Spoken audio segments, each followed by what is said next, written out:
United Kingdom, France, and Germany have agreed to bring back strict United Nations sanctions against Iran if no real progress is made on a nuclear agreement by the end of August, according to two European diplomats. These countries, often referred to as the E3, want to see concrete steps from Iran to return to a peaceful nuclear path. On Tuesday, the ambassadors of the three nations met at the German mission to the United Nations to discuss their options.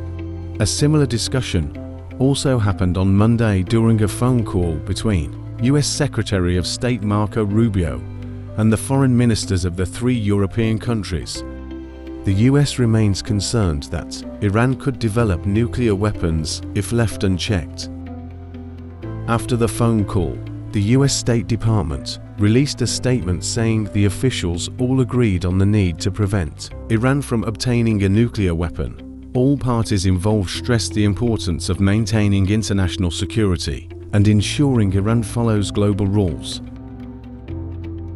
These discussions are part of an effort to revive the 2015 nuclear deal, which the US exited under President Donald Trump, who believed the agreement was too soft on Iran.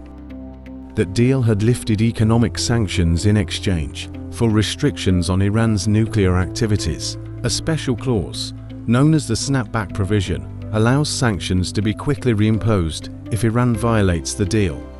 French Foreign Minister Jean-Noël Barrot emphasized that the three European countries would be justified in restoring UN sanctions if Iran does not show commitment to negotiations. After an EU meeting in Brussels, France stated that unless Iran gives a clear and verifiable commitment by the end of August, the sanctions lifted a decade ago could return. While the specific terms of the potential deal are unclear, Iran's foreign minister, Abbas Araghchi, said his country may return to talks with the US, but only if there are guarantees against future attacks. Iran says recent Israeli and US strikes have damaged its nuclear facilities and made a resolution harder to reach. Before these strikes, the US and Iran had already held several rounds of talks. However, no new negotiations have been scheduled. Araghchi stressed in a CBS interview that Iran's nuclear program is for peaceful use and that diplomatic efforts are still possible. Iran has not officially responded to the E3's threat of sanctions. Historically, Iran has faced UN sanctions dating back to 2006, which targeted its uranium enrichment.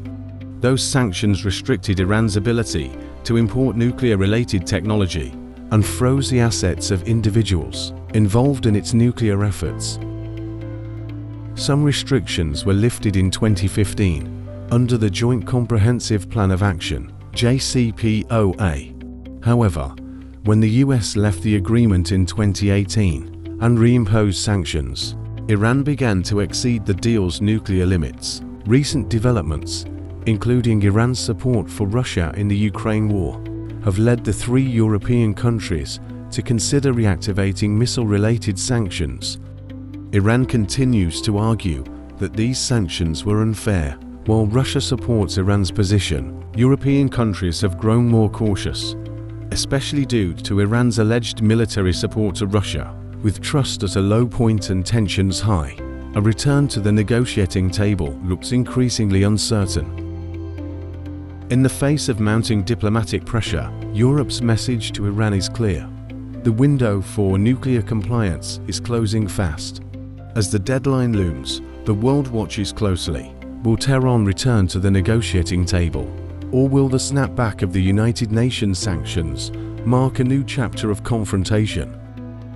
That's all for now from Global Pulse Unplugged. Stay sharp, stay informed, and we'll see you next time.